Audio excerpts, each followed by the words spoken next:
इस वीडियो में आप लोग को ऑप्टिमाइजेशन से रिलेटेड चीज़ें नहीं बताई थी। तो ऑप्टिमाइजेशन के लिए जो हम टेक्निक यूज करते हैं होता है पाथ कंप्रेशन। तो पाथ कंप्रेशन टेक्निक हम लोग जो यूज करते हैं वो यूज करते हैं फाइंड सेट में, ठीक है। तो ऑप्टिमाइज करने के लिए बेसिकली कोड को। और दूसरी टेक्निक होती है ऑप्टिमाइजेशन से related he union by rank. अब यूनियन बाई रैंक ये कंबाइन करने के पर्पज से हम लोग इसको ऑप्टिमाइज करने के लिए यूज करते हैं। और तीसरा होता है यूनियन बाई साइज। तो यूनियन बाई साइज और यूनियन बाई पाथ कंप्रेशन मैं डिस्कस करूंगा इस वीडियो में। और यूनियन बाई रैंक को मुझे अभी तक उतना इंपॉर्टेंट नहीं लगा, बट आप लोग पढ़ सकते हैं। अभी मैं आप लोग को रेफरेंस भी दे दूंगा कहाँ से आप लोग पढ़ सकते हैं। तो यूनियन बाई साइज।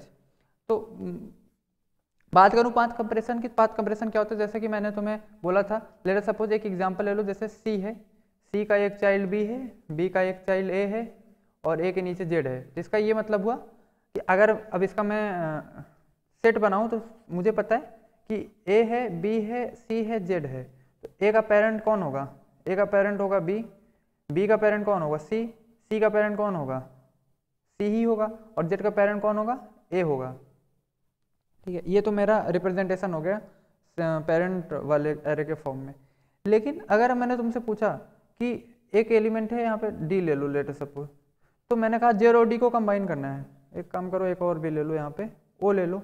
मैंने कहा तुम्हें जेड और डी को कंबाइन करना है, तो क्या तुम जेड और डी को ऐसे कंबाइन करोगे? नहीं। फाइंड सेट क्या करता था कि जेड का जो अल्टीमेट पेरेंट है, जैसे कि यहाँ पे जेड का अल्टीमेट पेरेंट है तुम्हारा सी, और अल्टीमेट पेरेंट मतलब जो रिप्रेजेंट कर रहा है पूरे सेट को, और डी का जो रिप्रेजेंट कर रहा है सेट को वो है ओ। तो मैं सी और ओ को कंबाइन करता था। तो बस यहीं पे पाथ कंप्रेशन कैसे वर्क करता है। मैंने अगर जेड और डी को कंबाइन करना चाहा तो रिकर्सन कॉल होगा, जेड के लिए उसका रिप्रेजेंटेटिव फाइंड करेगा, डी का रिप्रेजेंटेटिव। तो जेड के लिए जब मैंने फाइंड किया तो जेड ने देखा ए है, ए वाले ने देखा बी है, बी वाले ने देखा सी है, ठीक है। रिकर्सन कॉल इतना चला। इसके बाद डी वाले ने देखा ओ है, तब जाके ये कहीं कंबाइन हुए। लेकिन अगर मैं तुमसे कहूं कि एक बार अगर तुमने जेड और डी फाइंड कर लिया, अब मैंने तुम्हें क्वेरी दी ए और ओ को कंबाइन करो, ठीक है, ए और ओ को कंबाइन करो। तो ए और ए को कंबाइन करने के लिए फिर से हमने ए का पेरेंट चेक किया, बी है, बी का पेरेंट सी है, और फिर ओ का पेरेंट ओ है। मतलब तुम रिपीटेड काम क्यों कर रहे हो, रिपीट काम क्यों कर रहे हो? तब जेड के लिए तुमने ए बी सी सबका निकाल लिया था पेरेंट, तुम दोबारा से ए के लिए निकाल रहे हो। तो यहीं पे पाथ कंप्रेशन टेक्निक वर्क करती है कि अगर तुमने एक बार ही निकाल लिया जेड का पेरेंट, तो जेड का पेरेंट सेव कर लो, यहाँ पे कुछ इसका वैल्यू आएगा।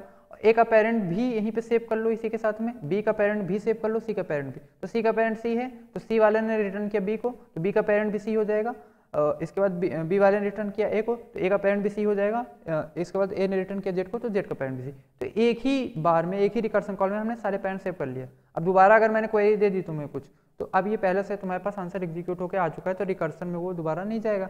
अक्सर हम लोग इसे डीपी भी बोलते थे, अगर तुमने डीपी पढ़ रखी होगी तो, कि हम अपने आंसर को स्टोर करके रख लेते जिससे दोबारा हम कभी कॉल करें तो उसे डायरेक्टली यूज कर सकें। ये होती है पाथ कंप्रेशन टेक्निक, ठीक है। हमने पाथ को कंप्रेस कर दिया। अब आती है union bye size. Union bye size कैसे वर्क करता है टेक्निकली? अब जैसे यहीं पे देख लो, सी का पेरेंट बी है, इसके सॉरी सी का चाइल्ड बी है, उसके बाद ए है, जेड है, अल्टीमेटली ये है। लेकिन अगर मैंने जेड पे कॉल किया कि इसका पेरेंट फाइंड करो, तो जेड ने इतना लंबा कॉल किया यहाँ से लेके यहाँ तक, ठीक है। अब फिर तुमने ए को अगर कॉल किया तो ए ने भी काफ़ी दूरी है सी से उसकी। तुमने पढ़ा होगा, तुम ट्री में क्या करना चाहते हो, ट्री में चाहते हो तुम जितनी ट्री की हाइट छोटी हो उतना तुम्हें फायदा होगा। तो यूनियन बाई साइज वहीं पे वर्क करता है। जैसे कि मान लो मेरे पास ए है, बी है और सी है, ये एक सेट है, और डी है और ओ है, ये एक सेट है। तो तुम बताओ, तुम ए को डी से ज्वाइन करना चाहोगे कि डी को ए से ज्वाइन करना चाहोगे? जब तुम पेरेंट बना रहे थे, parent of B is equal to A, तो तुमने लिख तो दिया, लेकिन अब वो डायरेक्टली अल्टीमेट पेरेंट फाइंड करके उसे ज्वाइन कर दे रहा था। लेकिन मैं कह रहा हूँ कि तुम बताओ, अगर ए वाले को डी से ज्वाइन करोगे तो फायदा होगा कि डी वाले को ए से ज्वाइन करोगे? अगर तुमने डी को ए से किया तो कुछ इस तरीके से ट्री तुम्हारा बन जाएगा। मतलब ये देखो, तुम्हें बैलेंस ट्री मिल रहा है, छोटी हाइट वाला। लेकिन अगर तुम उल्टा करते, तुम अगर ए को कंबाइन करना चाहते डी से, तो उसका रिजल्ट कुछ इस तरीके से आता, ए बी सी।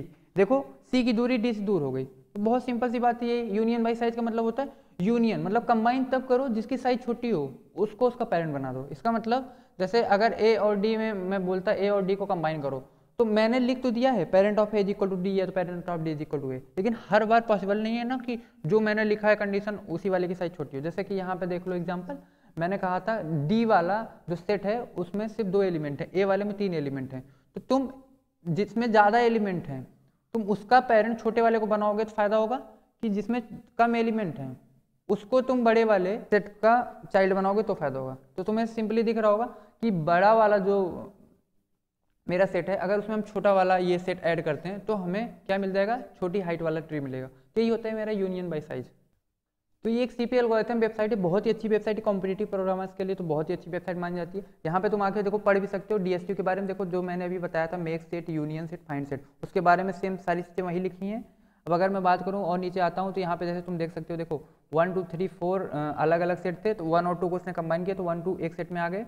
इसके बाद ये डायरेक्शन पे मत जाना, यहाँ पे इन्होंने डायरेक्शन दिखा रखा है, बट डायरेक्शन पे जाना मत, क्योंकि ये बेसिकली हम अनडायरेक्टेड ग्राफ के लिए यूज करते हैं। देखो डायरेक्टेड ग्राफ के लिए भी यूज कर सकते हैं, बट उसमें हम कभी और पढ़ेंगे। अभी के लिए तुम्हें ये पता होना चाहिए कि हम इसको अनडायरेक्टेड ग्राफ के लिए ही पढ़ रहे हैं DSU, ठीक है, डिजाइन यूनियन सेट। ये डायरेक्शन पर डिपेंड नहीं करती, अभी तुम्हें ऐसा अज्यूम करके चलना है, क्योंकि अल्टीमेटली हम दोनों का कनेक्शन स्टेब्लिश कर रहे हैं, ठीक है बस। तो यहाँ पे 1 और 2 आपस में ज्वाइन हो गए। इसके बाद मैंने 3 और 4 को इस तरीके से ज्वाइन कर दिया क्वेरी देके, और लास्ट में मैंने क्या किया, मैंने कहा कि जैसे यहाँ पे 1 और 3 आपस में फिर ज्वाइन हुए हैं, तो मैंने 1 और 3 को ज्वाइन कर दिया। जैसे यहाँ पे मैंने क्वेरी उसको शायद ये दे रही होगी कि 2 और 4 को ज्वाइन करो, तो 2 का पेरेंट 1 है, 4 का पेरेंट 3 है, तो उसने 1 और 3 को ज्वाइन कर दिया। तो देखो उसने ब्रूट फोर्स अप्रोच दिया है, नया इम्प्लीमेंटेशन, ठीक है। नया इम्प्लीमेंटेशन में मैंने तुम्हें बता दिया मेक सेट कैसे करना है, जो एलिमेंट हो शुरू में उसको उसी के इक्वल सेट कर दो, ठीक है। अब ये पूरे एलिमेंट के लिए सेट होगा, तो एक फॉर लूप में भी मेक सेट को कॉल कर सकते हो। ये फाइंड सेट तुम्हारा, ये तो नॉर्मल वाला अप्रोच हो गया कि अगर C है, अगर ये B है, अगर ये D है, तो हमने C के लिए अगर क्वेरी कॉल की, C का पेरेंट रिप्रेजेंटेटिव फाइंड करो, तो C ने B को कॉल किया, B ने D को कॉल किया, ठीक है। इसके बाद फिर से मैंने B के लिए कॉल की, B ने फिर से D को कॉल किया, तो ये वो नॉर्मल ब्रूट फोर्स वाला है विदाउट ऑप्टिमाइजेशन। और यहाँ पे मैंने वही कहा ना, A और B को अगर मुझे कंबाइन करना है तो कैसे कर सकता हूँ, यूनियन करना है, तो A का अल्टीमेट पेरेंट मतलब जो कि रूट पेरेंट हो उसे फाइंड करो, B का B वाले को फाइंड करो, और अगर A और B आपस में कनेक्टेड नहीं है, अगर A और B आपस में कनेक्टेड नहीं है तो इनके पेरेंट अलग अलग आएंगे। क्योंकि देखो जैसे यहाँ पे C और B का एग्जांपल लो, तो C का अल्टीमेट पेरेंट भी D है, B का अल्टीमेट पेरेंट भी D है, इसका मतलब आपस में ज्वाइन है। लेकिन ये अगर आपस में ज्वाइन नहीं होंगे तो इन्हें एक एलिमेंट रिप्रेजेंट नहीं कर रहा होगा, अलग अलग एलिमेंट कर रहे होंगे। तो इसीलिए मैंने इफ केस लगा, ये नहीं लगाओगे तब भी सही रहेगा, बट ये भी एक ऑप्टिमाइजेशन के लिए कि अगर पहले से कनेक्टेड है तो क्यों कनेक्ट कर रहे हो, अगर नहीं कनेक्ट है तो कनेक्ट कर दो, तो इसलिए हमने कर दिया। अब इसकी टाइम कॉम्प्लेक्सिटी देख सकते हो O ऑफ n जैसे दी है। फिर पाथ कंप्रेशन, अभी मैंने समझाया कि बार बार रिकर्सन कॉल क्यों करना। जैसे यहाँ पे तुम एग्जांपल देख लो, 7 का पेरेंट अल्टीमेट पेरेंट भी क्या है, 1 है, 5 का अल्टीमेट पेरेंट भी क्या है, 1 है, 3 का अल्टीमेट पेरेंट भी क्या है, 1 है, इसके बाद में 2 का भी अल्टीमेट पेरेंट 1 है। तो जब इनका सारे का पेरेंट 1 है तो तुम इनको अलग अलग क्यों रखे हुए हो, इन लोग को डायरेक्टली उससे ज्वाइन कर दो जिससे कि ये पास आ जाए। देखो ये देखो सर्च स्पेस तुम्हारा कम हो गया, मतलब ट्री की हाइट तुम्हारी छोटी हो गई। तो इसलिए जब सारे के पेरेंट जब 1 ही है तो इसको डायरेक्टली कनेक्ट कर दो 2 को 1 से। अब 2 के साथ में देखो 4 भी चिपका हुआ है तो उसके नीचे 4 भी आ गया। तुम और भी इसको छोटा कर सकते हो, कैसे, तुम्हें पता है कि 4 का भी अल्टीमेट पेरेंट 1 ही है तो यहाँ पे लाके तुम 4 भी अटैच कर सकते हो, 4 भी हटा सकते हो। 6 का भी तुम्हें पता है अल्टीमेट 1 है तो 6 को भी यहीं लेके आ सकते हो, 6 को भी हटा दो, 8 को भी यहीं लेके आ सकते हो। तो ये देखो बहुत छोटा ट्री बन जाता है जिसको बोलते हैं पाथ कंप्रेशन। ये बहुत लंबा सा ट्री था तो तुम्हारा सर्चिंग टाइम ज़्यादा लग रहा था, अब वो भी फास्ट हो जाएगा। ये देखो इसकी हेल्प से हम लोग कर रहे हैं, क्योंकि हम हर बार क्या कर रहे हैं, जैसे एक के लिए रिकर्सन कॉल कर रहे हैं तो हर एलिमेंट का पेरेंट मुझे पता है, अब वो सेम एलिमेंट ही होने वाला जो रिप्रेजेंट कर रहा है उस पूरे सेट को, तो इसलिए हम हर वक्त में उसको सेव करके चल रहे हैं रिकर्सन कॉल में। अब इसकी टाइम कॉम्प्लेक्सिटी तुम्हें पता है O ऑफ log n हो जाएगी। इसी तरीके से देखो union by size, union by rank. तो यूनियन बाई साइज भी मैंने तुम्हें समझा दिया, जिस वाले की साइज छोटी रहेगी उसे तुम बड़े वाले एलिमेंट का चाइल्ड बना दोगे, तो साइज ये तुम इजीली ड्राई रन करोगे, समझ जाओगे। एक्चुअली बहुत इजी टॉपिक होता है, ठीक है। मैंने पिछली वीडियो में बहुत डिटेल में इसको समझाया भी था, तुम पिछली वीडियो रेफर कर सकते हो। और यहाँ पे बहुत सारे इस तरीके से इसके इम्प्लीमेंटेशन दिए हुए हैं और ये बहुत ही अच्छी वेबसाइट है, तुम लोग आके यहाँ से पढ़ सकते हो और बहुत सारे क्वेश्चन कर सकते हो। चलो मिलते हैं फिर अगली वीडियो में जिसमें हम लोग कई सारे क्वेश्चन प्रैक्टिस करने वाले हैं। Thank you.